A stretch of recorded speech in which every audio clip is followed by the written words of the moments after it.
Hello दोस्तों, कैसे हैं आप सब लोग। आशा करती हूँ अच्छे होंगे। हमारी आज की कहानी का नाम है तसल्ली। माँ जी, वो कल मेरे पिताजी और भाई आ रहे हैं।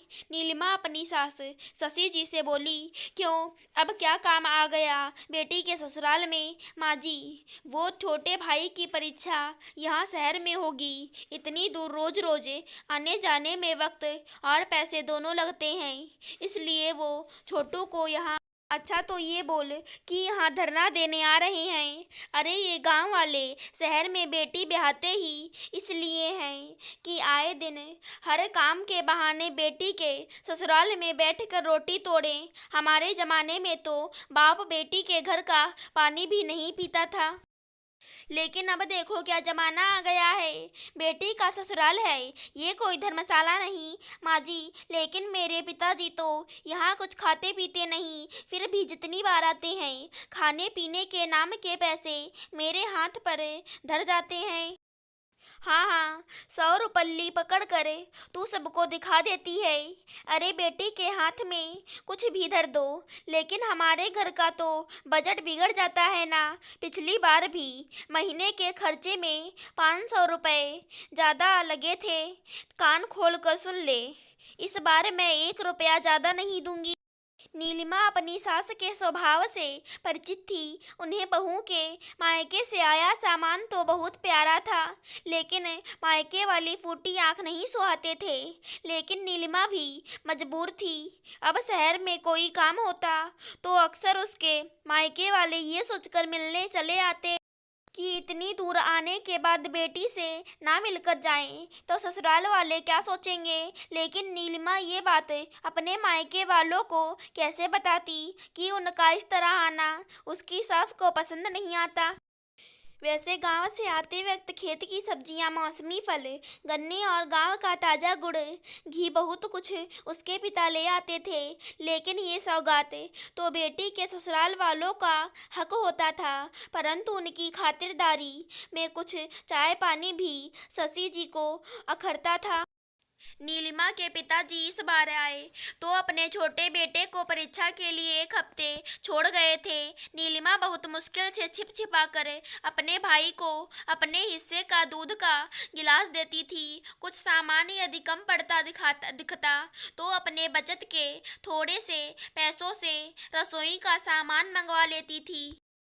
किसी तरह ये हफ्ता गुजर गया तो नीलिमा ने चैन की सांस ली। अगले महीने सास शशि जी के पीहर से उनकी भाभी का समाचार आया कि उनके भाई का ऑपरेशन करवाने के लिए वो लोग उनके शहर आ रहे हैं। सास को अपने भाई की बहुत चिंता हो रही थी, इसलिए उन्होंने भाभी से कह दिया, भाभी, तुम लोग बिल्कुल चिंता मत करना। यहाँ अपना घर है, रहने और खाने पीने की कोई परेशानी नहीं होगी। उनके भाई भाभी पूरे 15 दिन वहाँ रहे। इस बीच नीलिमा समय पर मामा जी के लिए परहेज का खाना पीना और सारी जरूरतें पूरी करती थी। इस बार राशन भी कुछ जल्द ही खत्म हो रहा था। एक दिन जब शशि जी अपनी भाभी के साथ बैठी थी तो नीलिमा अपनी सास से बोली, माँ जी, इस बार तो आधे महीने में ही राशन खत्म हो गया है। बहू, जरा सोच समझ कर बोला करो। अब घर है तो मेहमानों का आना जाना भी लगा रहेगा, ऐसे में क्या खर्चे का रोना रो रही है। वो माँ जी, आप ही तो कहती हैं कि बहन बेटियों का ससुराल धर्मशाला नहीं होता जहाँ मायके वाले धरना देकर बैठ जाएं। अगर रसोई का बजट बिगड़ गया तो आप मुझे ही सुनाएंगी। पिछले महीने तो सिर्फ 500 रुपये ही ज़्यादा लगे थे, लेकिन इस बार तो लगता है 1,500-2,000 का सामान मंगवाना पड़ेगा। शशि जी की भाभी हतप्रभ सी अपनी ननद का मुंह देखने लगी। शशि जी भी बुरी तरह झेप गई। मामी अपना सर नीचे करते हुए बोली, माफ़ करना जीजी, हम तो अपना घर समझकर आ गए थे, लेकिन हमें नहीं पता था कि आपका दिल इतना छोटा है जो मायके वालों पर थोड़ा सा खर्चा भी आपको इतना अखरता है।